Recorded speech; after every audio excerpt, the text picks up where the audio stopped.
everyone, welcome to the WebToTech YouTube channel. Today for this video I will be showing you how you can schedule a mail in Gmail. So first of all, you open your Gmail application. You are currently at the inbox page of your Gmail. So here what you need to do is tap on compose. Then you compose a mail that you want to be scheduled for sending. So provide the recipient email address, provide the subject, and below provide your body or the message. Now for you to schedule this mail, first you need to tap on the three dotted lines on the top right. There at the top you will see the option of schedule mail. Tap on that.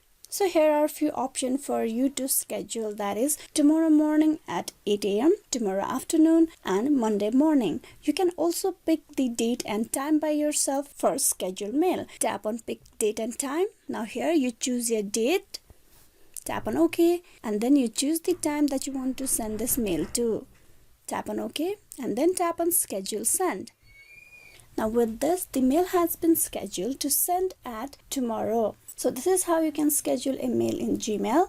Hope this video was useful. Please like and subscribe the WebToTech YouTube channel. Thank you for watching till the very end.